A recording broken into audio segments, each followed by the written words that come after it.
Welcome to the launch of the Mazda MX-5 RF. RF for retractable fastback. It's a hard top that folds and goes away and leaves you with a target top. Now they're going to put us in a number of different Mazda MX-5 variants today. The first one they've given me is a Roadster, so it's a traditional soft top and an automatic transmission. In the Roadsters, they tell us that people are favouring the manual transmission. The RF, they anticipate, will be the other way around, and they expect that the majority of RF buyers will be opting for the automatic transmission. I'm really enjoying being back at the MX-5. It's so light and so responsive and so easy to change direction, and even this automatic one is it's not as crisp and as involving, of course, as the manual, but it's still a bloody nice place to be on a fine summer's day. I'm going to jump from this Roadster into one of the RFs, and I'm particularly interested to see how it handles the open road speeds that we're currently cruising at. In the Roadster, you definitely get a little bit of wind disturbance around the side of the car. You can moderate that a little bit by bringing both the windows up, but it's not unpleasant. I actually prefer to drive with the windows down, but I'm kind of interested in the RF to see how cosseted it feels in comparison with the roof open at, say, 100 kilometers an hour.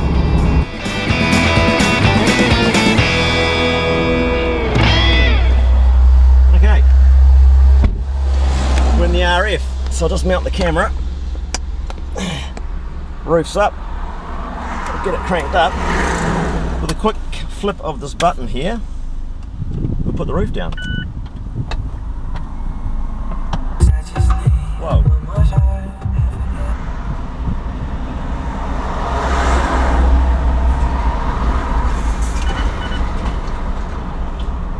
Now that's a process that takes, I don't know, 10 or 12 seconds, but it'll happen at up to 10 kilometers an hour of road speed. Leave us with this target top.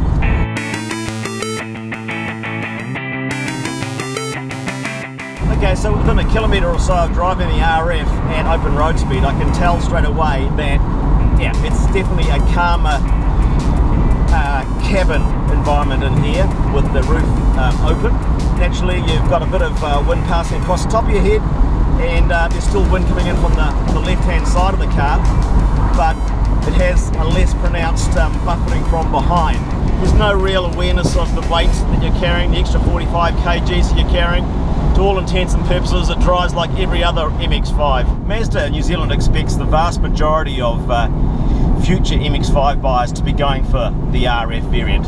It's about that security of being able to park the car outside with a roof that's impermeable to knife entry. A feeling of extra security with the roof up. You don't sacrifice anything in the way of boot space, essentially. You can still get two carry-on sized suitcases in the boot of the RF as you can in the Roadster. So you're not really missing out on anything in the way of luggage carrying capacity or general practicalities for the car when it has this retracting fastback roof mechanism. As I say, you're carrying an extra 45 kgs of weight. You're paying about an extra $4,500 over and above what a similar spec Roadster would be. But Mazda still expect most people are going to plump for the RF. So it really does divide the Mazda MX-5 fan base into two tribes: the hardcore Roadster with a manual transmission, or the more genteel RF customer with an automatic transmission. The engineers, of course, have done a fantastic job of preserving that purist car and driver as one Jimba Itai philosophy that MX-5 is renowned for. So as a driver's car, it's still extremely good. What I'm going to do now is I'm going to pull over and I'm going to put the roof up. So we'll do that right here. You can do this up to 10 kilometers an hour vehicle traveling along, but so we'll actually do it. We'll drop it down to about 10 kilometers an hour and we'll put the roof up. Okay.